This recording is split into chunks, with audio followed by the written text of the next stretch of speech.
Over the last day or so, what were some of the areas that you think your team's looking to clean up on, and you know, what was sort of the focus of what you guys went over?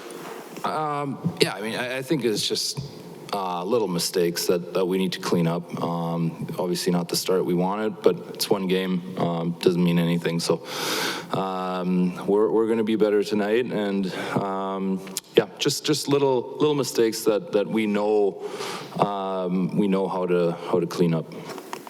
This is a game that, you know, maybe from the outside people might think comes with a tremendous amount of pressure for you guys, not wanting to go down 2-0 in a series. At the same time, you've been very good at home this year. How do you think your group's processing the pressure that could come with a game like this? Yeah, I mean, I don't know if this is pressure. You know, we know the situation we're in. We're a really good team. We didn't play anywhere near our best last game, so we know we got a lot more to give. We get a lot better in our group, and we're gonna look to do that tonight. Leon, over here. What did you like about your Game 1 performance? So there were some good things in that Game 1 performance. It wasn't all bad. Obviously, it was a mistake that cost you the game. What did you like on your Game 1 performance, and how do you kind of expand and build on that for Game 2? Well, I think our special teams are really good. That's a good start. That's big. That needs to continue. Other than that, there's little spurts where we were good and we played our game and you know, played the way that makes us successful. But then there's large parts where we didn't do that. So we're just looking to do a little more constant or consistent, I guess, consistency in our game, the way that we want to play. And a lot of people talk about how in playoffs you kind of got to let the game come to you. You have to have that patience and not kind of I guess try and force things. Is that easier said than done? Is it because you're out there, you're excited, you want to make something happen, but sometimes you just have to kind of let the game play out? Yeah, it's exciting. I mean, the building is loud. There's lots of energy, obviously, but you know, you can't fall into that trap, and maybe we did a little bit last game, but you know, tonight's a new game. We're ready to go, and yeah, we're excited. Yeah, when you look at the additions on your wings specifically from last year, Kane and Fogle and Hyman, and your team now seems to be built like speed and skill up front on the wings. Do you think you're better suited to wear down defenses that happens in the playoffs? And do you look to do that more against a smaller, inexperienced LA defense? Yeah, for sure. I think there's good signs of that last game at times, you know, where we got our game going a little bit, but it wasn't long enough and it wasn't consistent enough through the 60 minutes. So we're looking to do that. You know, we got big forwards that want to protect the puck. We're good grinding team down low. So we're looking to do that. Leon, Jay Woodcroft made a comment last week that Kyler Yamamoto is a popular request as a line mate. I'm not sure if you specifically ever made that request, but what makes him a good line mate?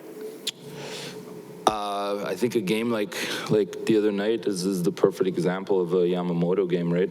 He's in your face. He keeps pucks alive. He makes good plays when he has the puck. It's just an all-around really good hockey player.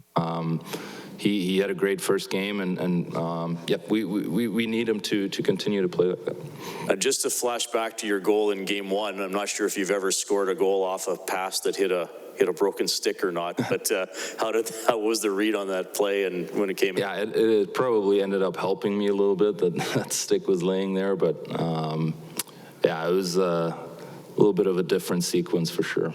Leon, going back to Kyler, he's a smaller guy, and I mean this is a comedy, he seems to bring out more of kind of his rat personality on the ice. Like, gets after guys and like a little bit of a gnat. Do you feed off that yourself? And does he have that? He joked that he has a similar personality at times off the ice where he likes to get after his own team. Yeah, I mean, I think Yamo, he plays inside you, right? And that's annoying, right, as an opponent. There you go.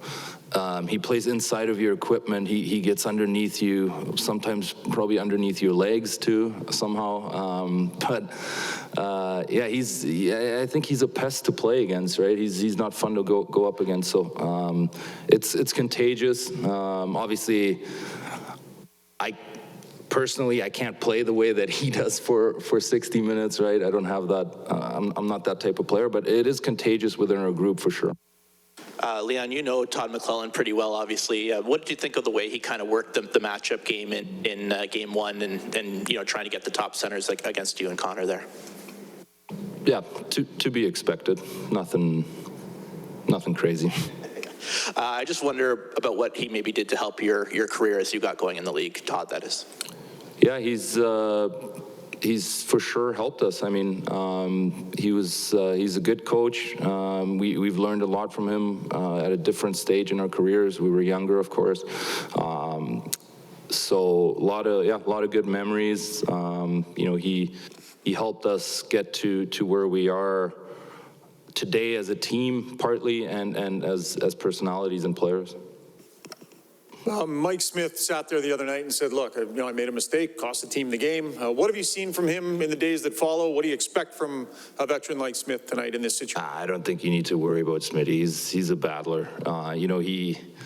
He made one mistake, and that could have been anybody, and that was somebody else earlier in the game. So, obviously, yeah, like I said, he made a mistake, but we all did. There's lots of other things that went wrong on that goal afterwards. So it's not on Smitty. I thought he was really, really good, and he'll be good again tonight.